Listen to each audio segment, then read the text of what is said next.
झारखंड राज्य यदि हमें मिल पाया है, आज झारखंड राज्य की हम बात कर रहे हैं, झारखंड राज्य में निवास कर रहे हैं, तो सिर्फ उन्हीं के व्यक्ति, उसी व्यक्ति के प्रभाव के कारण आज हमें ये नसीब हुआ है कि इस राज्य में तो समझ में आया। मुझे शोध के समय ही ये चीज़ें पता चली कि उसके पहले, गुरुजी के आंदोलन के पहले महाजन के परिवारों में शिक्षा को लेकर कोई बहुत बड़ा अलख नहीं जगा था। लेकिन जैसे ही गुरुजी का आंदोलन अपने परवान पर चढ़ा, महाजनों को ये समझ में आने लग गई कि अगर हम लोग शिक्षा हासिल नहीं करेंगे तो फिर हमारी पूरी जो एक सल्तनत बनी हुई है ये सब कुछ बर्बाद हो जाएगा। और फिर वो लोग शिक्षा की ओर आकर्षित हुए। और आज उस समय के जितने भी महाजनों के गाँव हैं, आप उन सारे महाजनों के गाँव में घूम जाएं, आपको आश्चर्य होगा आज़ाद भाई कि वो लोग मतलब अभी। नमस्कार, जोहार, आदाब। मैं हूं आपका आज़ाद और आप देख रहे हैं जोहार न्यूज़। अभी हम झारखंड की उपराजधानी दुमका में हैं और पीछे ये खूबसूरत नज़ारा देख सकते हैं कि दुमका में पहला ये सौगात मिला है स्विमिंग पूल का। और हमारे साथ में प्रोफेसर सत्यम मेहरा, अब प्रोफेसर नहीं, डॉक्टर प्रोफेसर सत्यम मेहरा हो गए। तो सर, सबसे पहले डॉक्टर की उपाधि प्राप्त करने के लिए आपको बहुत बहुत शुभकामनाएँ। बहुत बहुत धन्यवाद। तो ये उपलब्धि के पीछे कितने वर्षों से आप लगे हुए थे? इस उपलब्धि के पीछे एक बहुत लंबा संघर्ष रहा है। और जितनी बड़ी उपलब्धि मेरी रही है और जितना बड़ा संघर्ष मैंने किया है, उससे कहीं अधिक संघर्ष उस व्यक्तित्व का है जिसके ऊपर मैंने शोध कार्य अपना संपन्न किया। और उनके संघर्ष को मैंने अपने शोध पत्र में उकेरा है। तो निश्चित रूप से मेरे संघर्ष से कहीं बड़ा उस व्यक्तित्व का संघर्ष है। आप जिस व्यक्तित्व की बात कर रहे हैं हम भी उसी में आएंगे। वीर शिबू सोरेन को गुरुजी कहा जाता है, देशम गुरु कहा जाता है। आखिर ये गुरुजी की उपाधि, इतनी बड़ी उपाधि, आखिर क्या कारण रहा कि लोग उसे गुरुजी कहने लगे? देखिए, आज के समय में जब हम कहीं भी, आप पूरे झारखंड में आप घूमें या फिर आप पूरे देश की बात करें, जब भी गुरुजी शब्द आता है तो सबसे पहले लोगों के दिमाग में एक ही नाम कौंधता है और वो होता है गुरुजी शिबू सोरेन का। तो शब्द की दृष्टि से यदि आप देखें तो बड़ा ही सरल लगता है, बड़ा ही सहज लगता है। लेकिन गुरुजी की उपाधि मिल पाना ये बहुत कुछ सरल नहीं है, ये एक असाधारण है। अगर इसके आप पृष्ठभूमि में जाएं, जब इसके आप पीछे जाएं, तो ये कहानी शुरू होती है हजारीबाग, वर्तमान में रामगढ़ जिला है, जो पहले हजारीबाग जिला का एक भाग हुआ करता था। वहाँ पे एक गांव है नेमरा, और यह बिल्कुल जंगलों और पहाड़ों से घिरा हुआ एक वीरान इलाका है। और एक ऐसा जगह है जहाँ पे आप कहें कि विकास की किरणें ठीक से नहीं पहुँच पाती है। और वहाँ पे गुरुजी शिबू सोरेन का जन्म होता है। वो वहाँ पे उनकी पढ़ाई लिखाई होती है। फिर उनके आगे की शिक्षा हजारीबाग के बगल में ही एक स्थान है गोला, जहाँ वो पढ़ाई कर रहे होते हैं। सारी चीज़ें ठीक ठाक चल रही होती है और ये चीज़ें अचानक से उनके जीवन में एक बदलाव आता है और उनके पिता सोबरन मांझी हैं, जिनकी हत्या हो जाती है। और बड़ा ही नृशंस उनका हत्या होता है। और अचानक से घर के जो अभिभावक हैं सोबरन मांझी, उनकी हत्या के बाद पूरा उनका घर उजड़ जाता है। घर की स्थिति बहुत ही ख़राब हो जाती है। घर में खाने तक के लाले पड़ जाते हैं। और ऐसी स्थिति में जो गुरुजी शिबू सोरेन हैं, वो अपने बड़े भाई राजाराम सोरेन जी के साथ वहाँ पढ़ाई कर रहे होते हैं। उनकी पढ़ाई छूट जाती है क्योंकि ऐसी स्थिति रह नहीं पाती है कि अब वो पढ़ाई कर सके। और जब मुझे अपने शोध के क्रम में बहुत सारी चीज़ें पता चली कि वो पढ़ने में भी बहुत अच्छे थे, उनको पढ़ने में बहुत मन लगता था। और उनके पिता सोबरन मांझी भी चाहते थे कि उनके बेटे पढ़ लिख कर कुछ बेहतर करें, कुछ अच्छी सी नौकरी करें। लेकिन नियति को कुछ और ही मंजूर था। शायद प्रकृति ने एक बहुत बड़े काम के लिए गुरुजी शिबू सोरेन को चुन लिया था, जिसके कारण से उनकी पढ़ाई छूटती है, पढ़ाई उनको छोड़ना पड़ता है। और फिर वो वहाँ से बाहर निकलते हैं।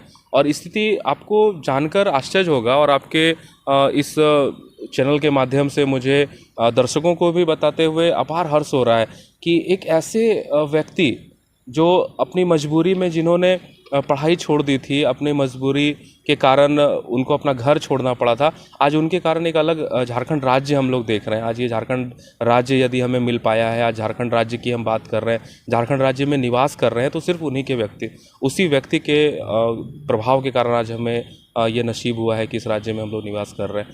और आज हम उनको, जो गुरुजी की उपाधि की जहाँ तक अगर हम बात करें, तो ये अनायास ये चीज़ें नहीं हो गई। इसके पीछे बहुत लंबी कहानी है। जब उनके पिता की मृत्यु होती है, उनकी हत्या होती है, हत्या के बाद उनको पढ़ाई छोड़ना छोड़ना पड़ता है। पढ़ाई छोड़ने के बाद वो अपने घर के गुज़र बसर के लिए लकड़ी बेचने तक का काम करने लगते हैं। नेमरा के जंगलों में जाते हैं, रामगढ़ के जंगलों में, और वहाँ से लकड़ियाँ काटते हैं। लकड़ियाँ काट के फिर गोला के हटिया में ले जाकर बेचते हैं। वहाँ से जो थोड़ी बहुत आमदनी होती है उससे उनका घर परिवार चलता है। लेकिन और चूँकि उनके पिता की हत्या हुई थी और पिता के हत्यारों को सज़ा दिलाना भी उनके मन में कहीं ना कहीं था। उनकी माँ जो श्रीमती सोना है, उनके मन में भी कहीं ना कहीं था कि अब जो उनके पति की हत्या हुई है तो हत्यारों को सज़ा मिलनी चाहिए। और इसको लेकर वो लगातार न्यायालयों के दरवाजे खटखटा रही थी, न्यायालयों के चक्कर लगा रही थी, लेकिन कहीं से कुछ हो नहीं पा रहा था। इसी बीच आदरणीय गुरुजी को पता चलता है कि जो उनके पिता के जो हत्यारे थे, एक महाजनी प्रथा हमारे राज्य में चल रही थी, और ऐसे महाजन थे जिससे लगभग पूरे झारखंड का क्षेत्र त्रस्त था। झारखंड के जितने भी आदिवासी थे, हर ओर महाजन का आतंक था। महाजनों के आतंक से सब लोग परेशान थे। और ऐसी स्थिति में गुरुजी को लगता है कि आज जैसे मेरे पिता की हत्या हुई है और जिस तरह से कई सारे लोग पूरे राज्य में मारे जा रहे हैं, तो वो एक तरीके का अपना एक वो मिशन बना लेते हैं कि महाजनी प्रथा से झारखंड को आज़ाद कराना है। और एक आज़ादी की लड़ाई जो हम जानते हैं कि पूरे भारतवर्ष में लड़ी गई थी, लेकिन महाजनों के विरुद्ध में जो लड़ाई हम लोग देखते हैं, जो महाजनी प्रथा के विरुद्ध में लड़ाई थी, वो गुरुजी के द्वारा की गई। और इसमें बहुत मतलब एक दिन की बात नहीं है, कुछ ही समय की बात नहीं है, बहुत लंबा संघर्ष है। मतलब उतना हम लोगों के पास समय नहीं है कि कुछ समय में, कुछ ही मिनट में या कुछ घंटों में हम इसकी चर्चा कर पाएँ, ये संभव नहीं है। और एक बहुत लंबे संघर्ष के बाद बहुत सारी ऐसी परिस्थिति बनती है और जिसमें एक बहुत बड़ी भूमिका रहती है कि महाजनी प्रथा के विरुद्ध में लड़ाई करने के साथ साथ, आंदोलन करने के साथ साथ, वो शिक्षा को बड़ा महत्वपूर्ण समझते थे। गुरुजी को लगता था कि लोगों को शिक्षित होना बहुत ज़रूरी है और इसके लिए वो स्कूल भी चलाते थे। तो बहुत सारे ऐसे घटनाक्रम होते हैं जिसमें आगे चल के हम लोग देखते हैं कि उनको गुरुजी की उपाधि दी जाती है और आज झारखंड का जन जन उनको गुरुजी के नाम से जानता है। गुरुजी का आखिर ऐसा कौन सा काम जो उन्हें एक आदिवासी नेता के रूप में स्थापित करती है, और आज गुरुजी को केवल झारखंड ही नहीं, बंगाल हो, उड़ीसा हो, असम हो, पूरा अगर देश में कहा जाए तो एक आदिवासी का जो मजबूत स्तंभ कहा जा सकता है, मजबूत नेता के रूप में गुरुजी तो हैं। ये तो इसको स्वीकारते कि नहीं? बिल्कुल, एक आदिवासी नेता के रूप में गुरुजी की एक अमिट छाप है। एक आदिवासी नेतृत्व के रूप में एक बहुत बड़े हस्ताक्षर हैं गुरुजी, इसमें कहीं कोई संदेह नहीं है। लेकिन जब मैंने अपना शोध कार्य संपन्न किया, जब मैं शोध कार्य कर रहा था, तो एक चीज़ जो मुझे समझ में आई कि गुरुजी को सिर्फ आदिवासी लीडर कहना कहीं ना कहीं उनके साथ एक अन्याय है। वो सिर्फ आदिवासी के लीडर नहीं है। जब मैंने उनके ऊपर शोध किया, जब मैं उनके जो आंदोलन के उनके क्षेत्र थे, उन क्षेत्रों का जब मैंने दौरा किया था, उन क्षेत्रों में मैंने काम किया था, तो एक चीज़ है जो मुझे समझ में आई कि गुरुजी के आंदोलन का जो लाभ है वो हर वर्ग को मिला था, चाहे वो कोई भी वर्ग। यहाँ तक कि आप बात करें कि जो सामंत वर्ग हैं, जो शोषण करने का काम कर रहे थे, आप देखेंगे तो आपको आश्चर्य होगा कि गुरुजी के आंदोलन से उनको भी लाभ हुआ।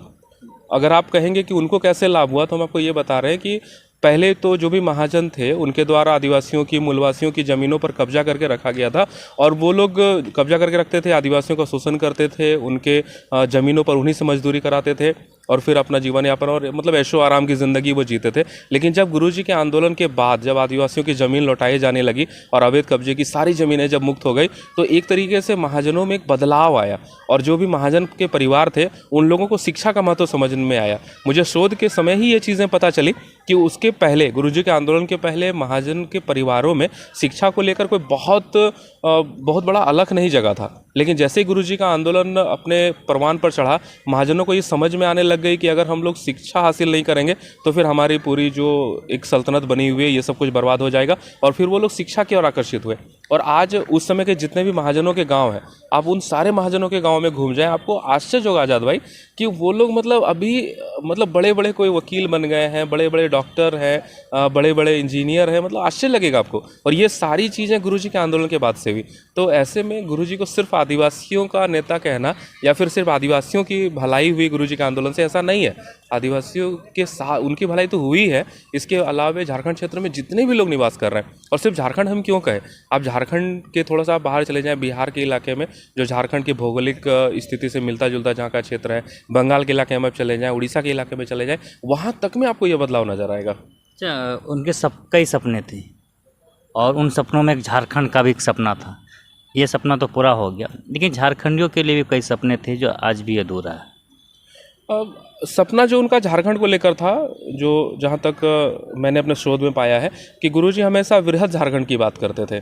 गुरुजी के मन में थी कि झारखंड की जो भौगोलिक संरचना है, और ऐसी भौगोलिक संरचना बिहार के जो भाग में है, उड़ीसा में है, छत्तीसगढ़ में है, तो उन भागों को भी मिलाकर वो बृहद झारखंड की बात करते थे, और जो कि झारखंड आंदोलन के प्रारंभ से ही ये चल रहा था। तो गुरुजी की ये डिमांड थी, वो चीज़ें तो पूरी नहीं हो पाई, बृहद झारखंड हमें नहीं मिल पाया, लेकिन जो क्षेत्र है, जो झारखंड हमें मिला, उसमें भी बहुत सारी आकांक्षाएं थी जो निश्चित रूप से अभी पूरी नहीं हो पाई है।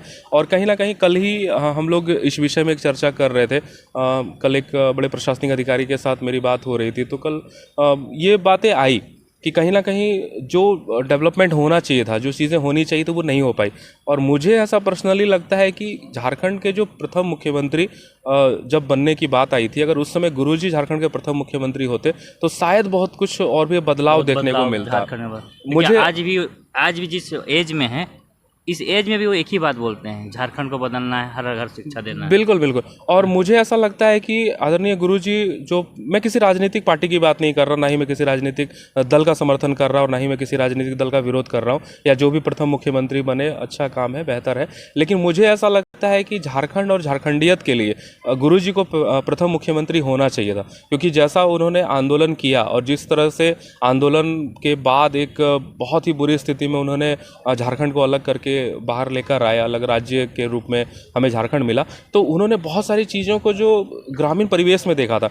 आपको आश्चर्य होगा कि कभी अगर आपको मौका मिले, जो आपने शिबू आश्रम का नाम सुना होगा, जो टुंडी में है, जहाँ से वो अपने आंदोलन का संचालन करते थे, जब शोध के क्रम में मैं उस गांव में गया तो मुझे आश्चर्य हुआ कि एक आज के समय में वो गांव ऐसा है, और आज से 40 साल पहले वैसे गांव में जाके अपना आश्रम स्थापित करना और अपने आंदोलन का केंद्र वैसे जगह को बनाना, हमें तो आश्चर्य होता है कि कैसे कोई व्यक्ति अचानक से वैसे जगहों से आंदोलन स्टार्ट कर सकता है या फिर आंदोलन का संचालन कर सकता है। मतलब घोर आश्चर्य का विषय है। तो आप समझ सकते हैं कि एक ऐसा क्षेत्र है, वो टुंडी का जो इलाका है, वो पोखरिया आश्रम, उनका पोखरिया नाम के गाँव में है। तो वहाँ की जो स्थिति है, वहाँ की जो भौगोलिक परिस्थिति है, एकदम बिल्कुल मतलब विषम स्थिति में वो गाँव है, और वहाँ से उन्होंने संचालन किया। तो निश्चित रूप से गांव की जो समस्याएं हैं, या फिर झारखंड की जो वास्तविक समस्या है, इन सारी समस्याओं से गुरुजी अनजान नहीं थे। उनको पता था कि समस्याएं क्या है। तो जिस व्यक्ति को समस्या पता होगा, समाधान वही कर सकता है। लास्ट क्वेश्चन है कि गुरुजी शुद्ध शाकाहारी, ये काफ़ी आश्चर्य का बात है, और यही चीज़ें उसको अलग करती सब चीज़ें से। और देखिए, महान लोगों में कुछ ना कुछ तो ऐसी चीज़ें होती है जो वो महान लोगों की श्रेणी में खड़े होते हैं। प्याज लहसुन तक नहीं खाते। हाँ बिल्कुल, वो बिल्कुल शाकाहारी है। और सिर्फ इसकी ही आप बात नहीं करें, आप मतलब आज के समय में राजनीति को लोग जो है बहुत मतलब हेय दृष्टि से देखते हैं। लोग राजनीति को मानते हैं कि बहुत ही गंदा काम है, कोई राजनीति की तुलना गंदी नाली से करते हैं, बहुत तरह की चीज़ें हैं। लेकिन ऐसे जगह पे गुरुजी का जो व्यक्तित्व है, आपको आश्चर्य होगा, ऐसी बहुत सारी मतलब जो आज के समय में कोई अगर पॉलिटिकल लीडर है तो बहुत सारी ऐसी कुरीतियां हैं या फिर बहुत सारे ऐसे दुर्गुण हैं जो ना चाहते हुए भी उनके अंदर आ जाती है। जैसे आप देखेंगे कि आज के समय में जो नशा पान है, तो कोई भी राजनीतिक व्यक्तित्व है तो वो बहुत कम ऐसा देखने को मिलता है कि वो नशे से दूर रह सकता है। इसके अलावा भी बहुत सारी दुर्गुण हैं जिससे आज का राजनीतिक जो व्यक्ति है वो कहीं ना कहीं उसमें फंस जाता है। लेकिन गुरुजी इन सारी चीज़ों से कोसों दूर हैं। आज के समय में आज के समय में यदि आप देखेंगे तो यदि कोई हाल ही में हम लोग एक शादी में गए हुए थे और वहाँ पे एक चीज़ें देखने को मिली कि वहाँ पे शाकाहारी जो है, वेजिटेरियन खाना तैयार किया गया था। तो गांव के लोग भी कह रहे थे कि नहीं, शाकाहारी कैसे चलेगा, हम लोग को तो मांसाहारी मिलना चाहिए।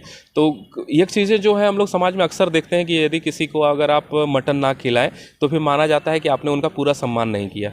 और ऐसे समय में एक राजनीतिक व्यक्तित्व जो कि बहुत विशाल व्यक्तित्व है गुरुजी, और वो लहसुन प्याज तक को टच नहीं करते, और कोई धार्मिक कारण नहीं है, ये उनके खुद का उनका व्यक्तित्व इतना बड़ा है कि बाकी सारी जो चीज़ें हैं, चाहे वो जीव का स्वाद हो या फिर किसी भी ज्ञानेंद्रिय का स्वाद हो, वो उससे कोसों दूर है। एक तरीके से अगर हम मतलब हम लोग जो कहते हैं कि इंद्रियों को जीत लेने वाले, तो आज के परिप्रेक्ष्य में अगर गुरुजी को हम लोग जितेंद्र कहें तो कहीं से भी ये अतिशयोक्ति नहीं होगी। बातचीत के क्रम में कई बातें निकलेगी, और गुरुजी को समझने के लिए 8 या 10 मिनट काफ़ी नहीं है। गुरुजी अपने आप में गुरुजी हैं, इसीलिए उसको देशमुख गुरुजी कहा जाता है। उनके कई मतलब ऐसे काम रहे हैं, वहाँ आंदोलन के समय भी ऐसे कई काम रहे हैं जो आप सुनेंगे तो आप भी आश्चर्य करेंगे, और भी उनसे जो संबंधित चीज़ें हैं हम आपको बताएंगे, और प्रोफेसर साहब के द्वारा ही उनकी जीवनी के बारे में और अंश को गहराई से लेकर जाएंगे। लेकिन आज के लिए इतना ही। बन रही आप लोग जोहार न्यूज़ के साथ। धन्यवाद।